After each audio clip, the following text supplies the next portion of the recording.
Selamat pagi sahabat Alkitab yang terkasih. Marilah kita awali hari ini dengan melakukan perenungan akan firman Tuhan.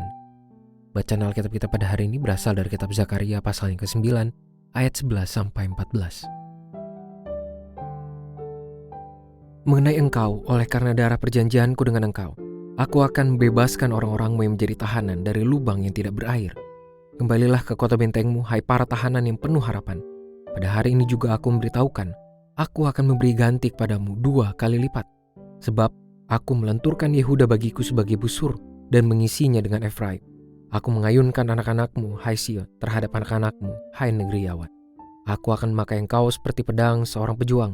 Tuhan akan menampakkan diri kepada mereka, dan anak panahnya akan melesat seperti kilat. Tuhan Allah akan meniup sangkakala dan maju menyerang dalam angin badai dari selatan. Apakah mungkin ada orang yang menolak untuk dipulihkan, khususnya dari situasi hidup yang dirasa penuh kesesakan? Nampaknya setiap individu yang sedang bergumul hebat tentu ingin segera dilepaskan dan mengalami pembaharuan hidup menjadi lebih tentram. Namun mengimani aksi pemulihan dari Tuhan, khususnya di tengah situasi yang tidak menyenangkan, juga bukanlah perkara yang mudah. Tuhan pun menyadari kondisi itu, sehingga Ia memberikan bimbingan bagi umat untuk mampu menikmati janji pemulihannya dalam iman yang teguh. Hal ini pula yang Tuhan lakukan pada bangsa Israel yang terbukti melalui pesan kenabian Zakaria. Pemulihan yang muncul dalam perikop ini Tuhan hadirkan dengan penuh harapan.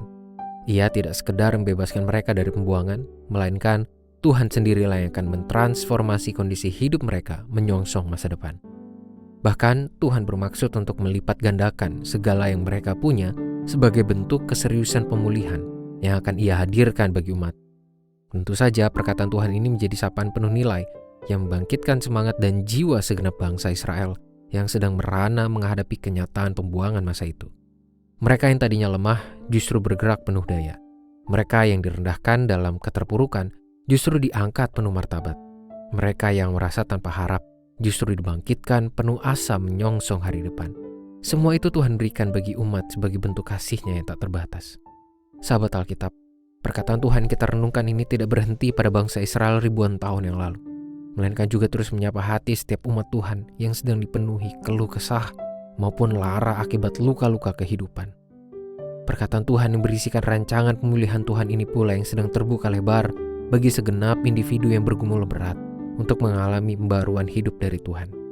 Artinya firman Tuhan ini juga mengajak setiap umat Tuhan yang sedang merasa penuh sesak di tengah himpitan masalah dan pergumulan kehidupan untuk kembali menyadari bahwa Tuhan sangat serius memerhatikan serta melihara kita dalam kasih pemulihan-Nya.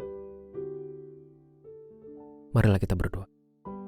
Tuhan, di dalam segala keterbatasan kami perlu menyadari dan kami ingin mengakui bahwa melihat, menyadari, bahkan mengimani aksi pemeliharaan Tuhan pada saat kami mengalami pergumulan bukanlah perkara yang mudah. Tapi kami juga bersyukur Tuhan bahwa Engkau begitu penuh kasih memelihara kami, termasuk melalui permenungan firman-Mu pada hari ini. Kami kembali diingatkan bahwa Tuhan selalu serius dalam memelihara kami, dalam memberikan pertolongan, pemulihan, dan penyertaan-Mu. Mampukan kami untuk benar-benar mengimani semua karya Tuhan dalam kehidupan kami. Hanya dalam nama Tuhan kami Yesus Kristus kami berdoa dan menyerahkan kehidupan kami. Amin.